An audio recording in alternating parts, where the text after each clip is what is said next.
శుక్లాంబరధరం విష్ణుం శశివర్ణం చతుర్భుజం ప్రసన్నవదనం ధ్యాయేత్ సర్వవిఘ్నోపశాంతయే. దేవకి చేసిన గౌరీ పూజ బ్రహ్మాదుల భగవత్ స్తోత్రం. శ్రీ నారాయణుడిట్లు పలికెను. ఇక అదితి, దితి, దేవకి, రోహిణి, రతి, సరస్వతి, సావిత్రి, పతివ్రతైన యశోద, లోపాముద్ర, అరుంధతి, అహల్య, తారక వీరందరూ పార్వతిని చూసి వేగంగా మందిరం నుండి వెడలి వచ్చిరి.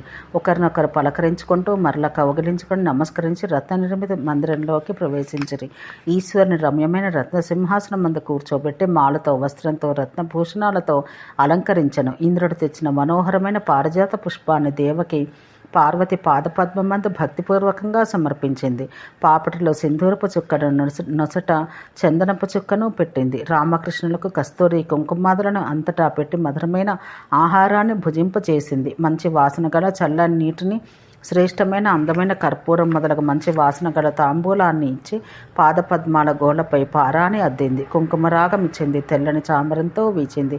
మునిపత్నులు క్రమంగా పార్వతీదేవిని పూజించిరి. పతి పుత్రులు గల ఆ సతులను శాస్త్ర ప్రకారంగా పూజించి రాజకన్యలు, దేవకన్యలు, మనోహరులైన నాగకన్యలు, మునికన్యలు, బంధువుల కన్యలను ఆ సువ్రత పూజింపజేసింది.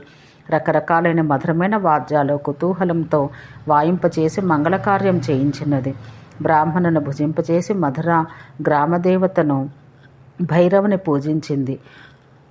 షష్ఠిని, మంగళచండికను షోడశోపచారాలతో పూజించింది. పుణ్యప్రదమైన స్వచ్ఛమైన స్వస్థయమనము మంగళకార్యం చేయించింది. వసుదేవుని భార్య దేవకి వేదములను చదివించినది. బంగారు కలసమందలి స్వర్గంగ నీటితో పుత్ర వాత్సల్యం గల ఆమె బలరామకృష్ణులకు స్నానం చేయించి వస్త్రం, చందనం, మాలలతో వారిని శ్రేష్ఠ రత్నాల సారమైన వానితో నిర్మించిన అందమైన భూషణాలతో అలంకరించింది.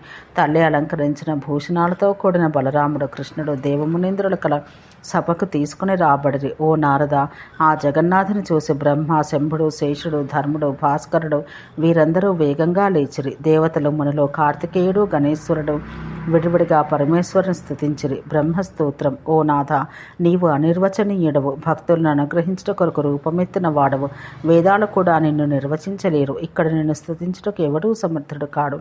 శ్రీ మహాదేవుడు ఇట్ల పలికెను. దేహమునందు దేవి, ఎల్లప్పుడూ ఉన్నవాడవు, నిర్లిప్తుడవు, కర్మ చేయువారి కర్మలకు శుద్ధ సాక్షివి, నాశరహితుడవు, విభుడవు, రూపశూన్యుడివి, గుణశూన్యుడివి, నిర్గుణుడివి, నిన్నేమి స్తుతించగలము? అనంతుడు ఇట్ల పలికెను. ఓ నాథ, నాకేమి తెలియను. నేను అజ్ఞుడను. నీవు రూపశూన్యుడవు, ఈశ్వరుడివి, అనంతకోటి బ్రహ్మాండమునకు కారణం. నీవే దుఃఖ నివారకుడవు. మహావిష్ణువు యొక్క రోమరంధ్రములందు జలములందు అసంఖ్యాకములైన చిత్రములైన కృత్రిమములైన విశ్వాలున్నవి. సజ్జనులు, దేవతలు, బ్రహ్మ, విష్ణు, శివాత్మకలు నీలోనే కలరు. ప్రతిబింబములందు నీ అంశంలే తీర్థములు. భారతదేశం కూడా బ్రహ్మాండములందు ఒక్కడిగా ఉన్న నేను సూక్ష్మమైన నీవు తప్ప విశ్వంలో ఎక్కడా లేదు. అట్లే విష్ణువు కన్నను పరమైన స్థూలం సమంగానే ఎక్కడా లేవు. మహావిష్ణువు కన్నా పరమైన వాడవు నీవు. నీకన్నా పరమైన వాడు ఇవ్వడూ లేదు. స్థూలం కన్నా స్థూలతరుడవు, సూక్ష్మం కన్నా సూక్ష్మతముడవు, దేవుడవు, గొప్పవాడవు, జలరూపుడు అయిన నీవు స్వయంగా మహావిష్ణువుకు ఆధారభూతుడవు. జలధార గోలోకం, నీవు స్థావర రూపం ధరించిన వాడవు, అందరకు ఆధారమైన మహావాయువు. నీవు ఇదివరలో ఇచ్చిన అనేక వక్త్రములలో స్తుతించవలనున్నది. నీ సహవాసం వలన ఈశ్వర జ్ఞానం రాలేదు. దేవతలు ఇట్ల పలికిరి. అనంతుడమైన నిన్ను స్తుతించుటకు అనంత దేవుడు శేషుడు సమర్థుడు కానప్పుడు, స్వయంగా బ్రహ్మ జ్ఞానాత్మకుడైన శివుడు సమర్థులు కానప్పుడు, సరస్వతి జడురాలైనప్పుడు మేము నీ స్తోత్రం ఏమి చేయగలం?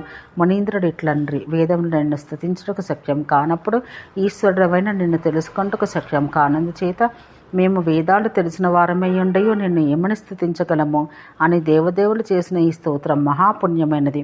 దేవతలు, మునులు చేసినట్టుది. శ్రద్ధతో శుద్ధుడై పూజాకాలమందు భక్తితో చదివినవాడు ఈ లోకంలో సుఖమనుభవించి నిరంజన జ్ఞానం పొంది రత్న విమానం ఎక్కి గోలోకమునకు పోగలడు.